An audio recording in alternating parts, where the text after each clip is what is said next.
Olá, candidato. Tudo bem? Satisfação. Muito obrigado por nos receber aqui na sua casa. Obrigado pela oportunidade. Obrigado. Espero poder colaborar para com o Brasil. Por favor, vamos sentar? Vamos conversar.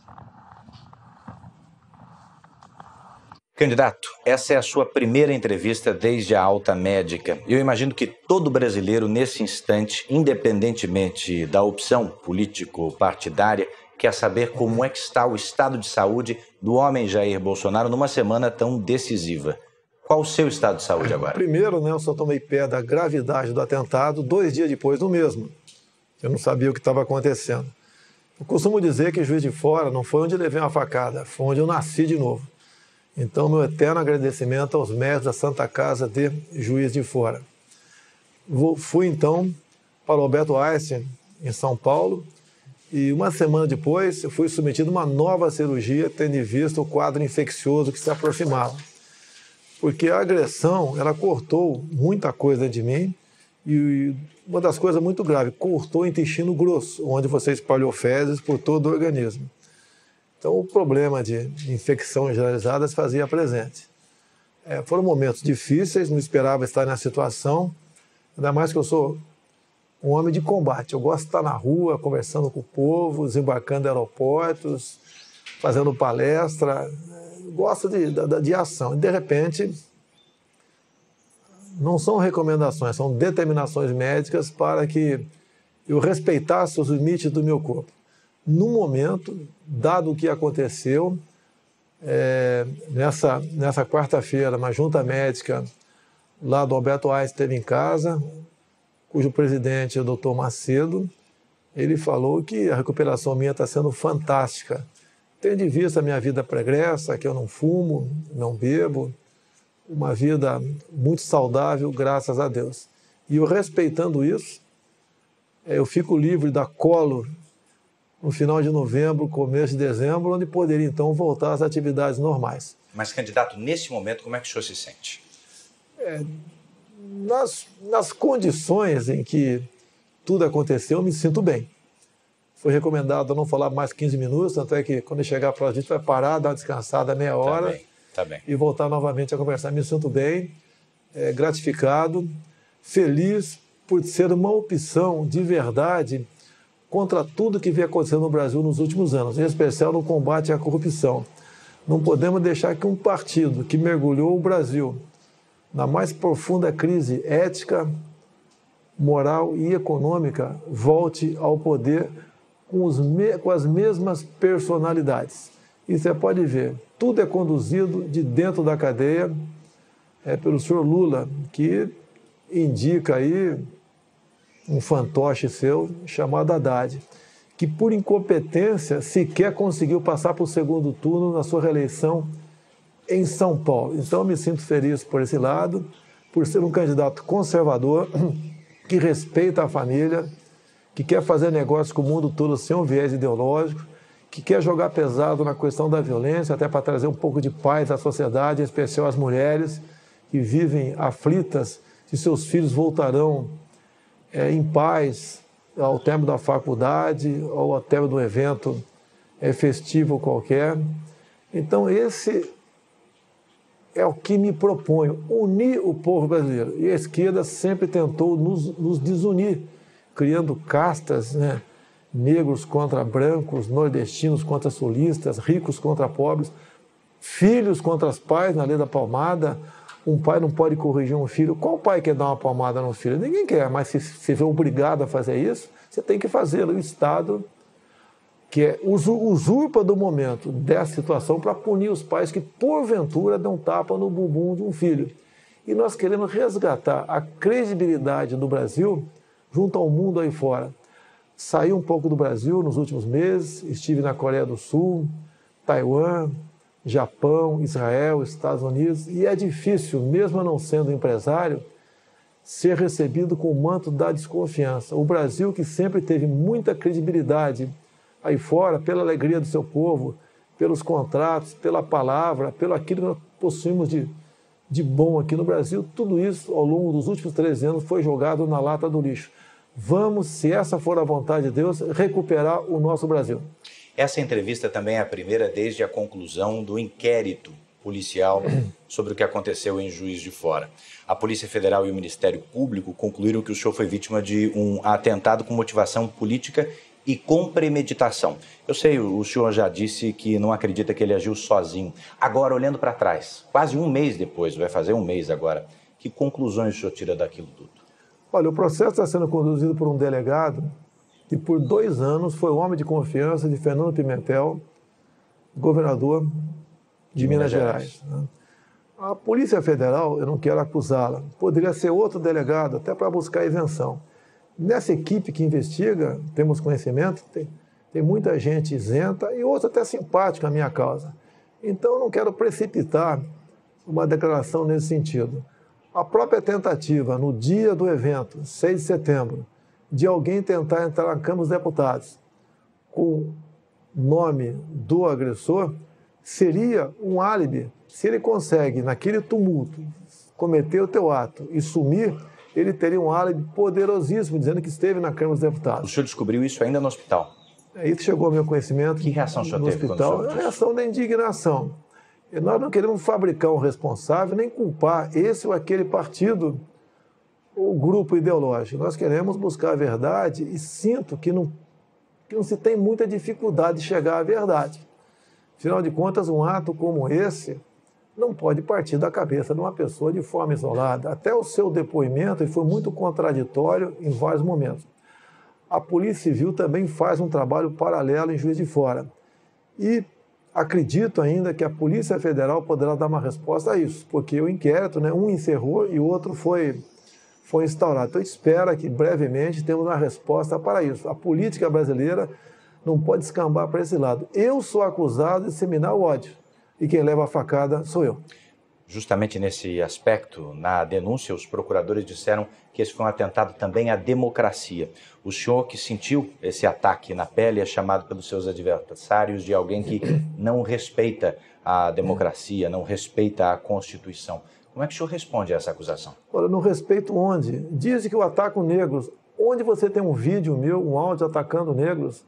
O meu sogro é o Paulo Negão. A minha filha tem sangue negro em suas veias. Como pode alguém que integrou o Exército Brasileiro por 17 anos ser racista?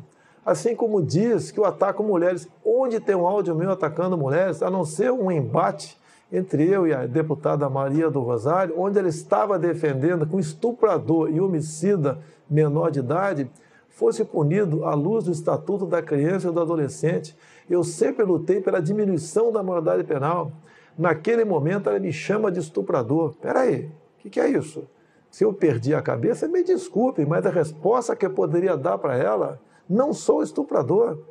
E eu sou processado exatamente por causa disso. Um tempo atrás fui acusado de perseguir nordestinos. Como? Se meu sogro é de Crateús, a minha filha tem sangue nordestino em suas veias. O Brasil é um só povo. Não podemos continuar aceitando a divisão de classe no Brasil, como a que mais nos afeta, que eu sou homofóbico. Quando descobriram, entre aspas, que eu sou homofóbico, descobri em 2010 um plano do governo de, ao combater a homofobia, segundo eles, as escolas do ensino fundamental, ou seja, criancinhas a partir de 6 anos de idade, assistiriam filmes de meninos se beijando, de meninas se acariciando. Qual pai, mesmo tem pai que é gay, quer isso para o seu filho em sala de aula? Cada um vai se descobrir no futuro e vai levar a sua vida e vai ser feliz. Jamais ofendi e agredi um homossexual. Não sou homofóbico. Esses rótulos jogam para cima de mim porque não pode me chamar de corrupto. É o que eles são. Um dos grandes problemas do Brasil é a corrupção. E não tem como me atacar. Até por ocasião da leitura da ação penal 470 mensalão, o senhor ministro Joaquim Barbosa me cita como o único deputado da base aliada que não foi comprado pelo PT. Há 2 anos trabalhamos com isso dentro da Câmara, via o deputado Onyx Lorenzoni. Nós não podemos, e grande parte do parlamento já concorda com isso, ter líderes partidários que, na verdade, funcionem como líderes sindicais. Não é dessa maneira. Essa semana recebi, via a deputada Tereza Cristina do DEM. Candidato. Opa. Vamos dar uma pausa. Vamos. Quem interrompe a entrevista é o enfermeiro da equipe médica que monitora a recuperação do candidato. Segundo ele, Bolsonaro não deve falar por mais de 10 minutos seguidos para não se cansar. O candidato ainda usa uma bolsa de colostomia para armazenar as fezes, enquanto o intestino é poupado para cicatrizar das diferentes lesões. Nessa fase da recuperação, cansaço ou estresse prejudicam o intestino, mas também podem gerar uma crise de tosse. Mas logo voltamos a conversar. Me permita retomar, relembrando o que o senhor falou agora há pouco no primeiro bloco da nossa entrevista, sobre rótulos, os rótulos que se disseminaram a seu respeito. Nesse momento, as duas principais campanhas da presidência da República têm combatido fake news, sobretudo em aplicativos de troca de mensagens. Todas as duas campanhas têm sofrido com isso. O que é que o senhor tem feito e como é que o senhor tem combatido essas notícias falsas? Nós temos nas redes sociais que há anos nós alimentamos com verdade. Então temos um exército de seguidores que acredita no que nós postamos. Por exemplo, o candidato do PT, agora no Nordeste, andou espalhando que eu vou acabar com o Bolsa Família. Eles fazem isso em todas as eleições e nós combatemos isso. Lógico que é duro você combater, porque eles vão, com os seus militantes, em todos os locais, praticamente, pregando isso aí. Mas, em grande parte, temos sucesso no combate a esse fake news e queremos acabar com o Bolsa Família. Mas o senhor diria que, pelo outro lado, seguidores seus podem também estar disseminando fake news, notícias falsas? Eu não tenho controle sobre milhões de pessoas que me seguem. Um outro acaba extrapolando. Agora, quando um seguidor meu extrapola, a culpa cai em cima de mim, como se eu fosse um capitão e tivesse uma tropa a meu comando para cumprir exatamente aquilo que eu falo. Agora, por lado de lá, nós não pregamos fake news. Você entra nas nossas mídias sociais, não existe mentira, nem atacamos ninguém.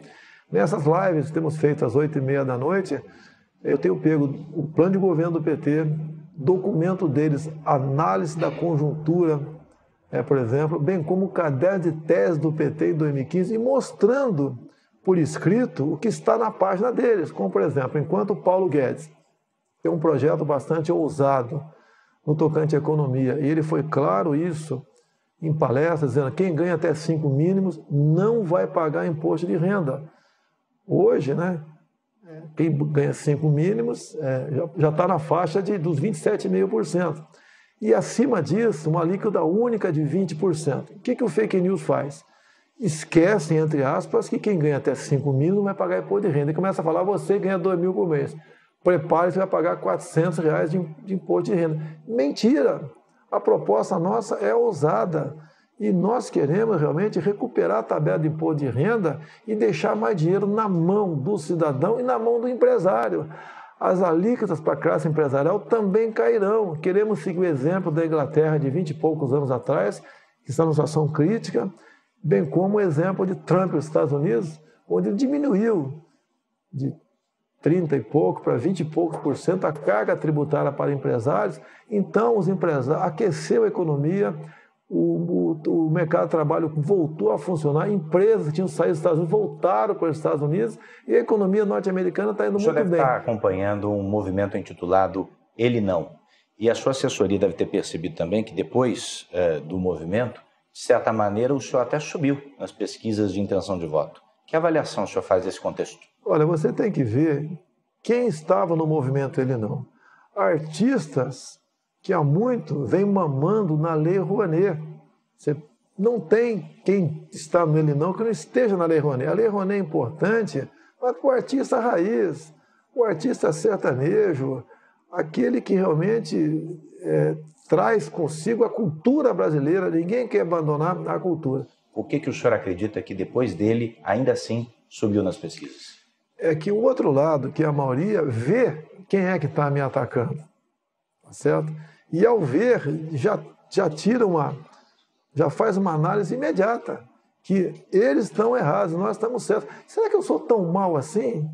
Eu quero o mal de todo mundo, de mulheres, de negros, de nordestinos, de quem recebe Bolsa Família, de pobre. Não é verdade. Eles não podem me chamar de corrupto. sempre combati a corrupção, sempre preguei a união de todos nós, uma só bandeira, um só coração verde e amarelo. Não podemos nos dividir. A esquerda nos dividiu e nós ficamos brigando entre nós.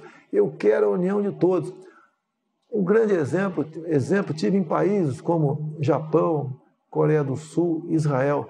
Olha o que eles têm. Eles não têm nada. E olha o que eles são. São o primeiro mundo. Agora você vem para o Brasil. Olha o que nós temos tudo. E olha o que nós somos, não somos nada. Essa política que existe lá fora, que visitei escolas, que visitei o ministro da Agricultura de Israel, entre tantas outras autoridades nesse país, esses exemplos nós queremos trazer para cá. Unindo o povo e governando pelo exemplo, você tira o Brasil do buraco. O senhor citou agora há pouco o imposto de renda. O senhor diria também que a sua assessoria econômica foi mal interpretada em relação ao 13º salário? Não, foi o general Mourão que, ao falar sobre a estrutura remuneratória, que tem uma série de coisas ali, ele se referiu àquilo como jabuticaba. Agora, no momento desse, você não pode dar margem para o inimigo de interpretar. Nunca o Mourão falou em acabar com o 13º. Qual é a palavra final sobre isso? Aproveitaram uma palavra errada dele para dizer que queremos acabar com o 13º. Agora, deixa bem claro, quem é um pouquinho mais velho, lembra em 2002, o PT pregou isso, que os parlamentares do então PFL, PP, aqueles partidos todos, queriam acabar com o 13º, fundo de garantia, hora extra, licença gestante, e inventaram isso em cima de um projeto que existia na Câmara, que não era para acabar, era, por exemplo, você está com um problema financeiro, você procura o teu patrão, ouvir do sindicato, e em vez de cair na mão do agiota ou pegar um empréstimo no banco, o patrão podia adiantar parte do teu 13º. Você estava com problemas, por exemplo, queria estar no mês de setembro, e você gostaria de dar uma folga para si, chegaria para o patrão, ouvido pelo sindicato, e pegasse um desconto em férias, que existe nas Forças Armadas. Você pegava 15 dias de desconto em férias, ia dar uma relaxada para voltar com as baterias recarregadas. O PT pegou um projeto desse, que não acabava com os direitos, apenas flexibilizava e passou a massificar, dizendo que queríamos acabar com aquilo. Eu quase perdi o meu mandato em 2002, porque eu fui acusado também de querer flexibilizar aquilo tudo. Então o PT usa pequenos detalhes para dizer que eles são realmente o que estão preocupados com os trabalhadores e não os demais. Os seus eleitores depositam no senhor uma confiança e uma garantia no combate à corrupção e também à criminalidade. Não são questões simples de resolver, muitos antes do senhor fracassaram nesse quesito. Qual é a solução? O combate à corrupção é você escolher o seu time de ministros sem o critério político. Você pode ver qual partido assaltou a Petrobras, qual partido esteve envolvido com empreiteiras. São partidos que tiveram os seus ministérios negociados com o governo. E esses partidos, como regra, botam o seu ministro lá para se locupletar, para arranjar dinheiro para os seus afiliados. Questão da violência. Nós devemos fazer diferente do que foi feito até agora. O Estatuto do Desarmamento só aumentou a violência. Deu a certeza ao bandido que, ao invadir a residência de qualquer um, não vai encontrar resistência. E mais ainda, olha que coisa esdrúxula, mais ou menos o seguinte. Vamos supor que você tem uma arma legal em casa, entra um marginal 2 da manhã. Você dá 15 tiros, pega 5 na canela. Não mata o cara. Você vai ser condenado por tentativa de homicídio. O vagabundo por invasão do domicílio. A pena dele é menor do que a tua. Nós temos que inverter isso. Tem um projeto em Brasília e, como presidente, teríamos menos dificuldade de aprovar. Ou seja, em legítima defesa da vida própria ou de terceiros.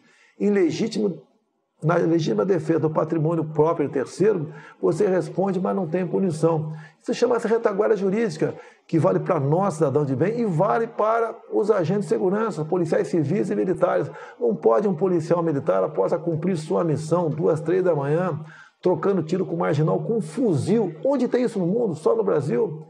Ele ser processado que o marginal veio morrer com 4, 5 tiros naquele momento de tensão enorme.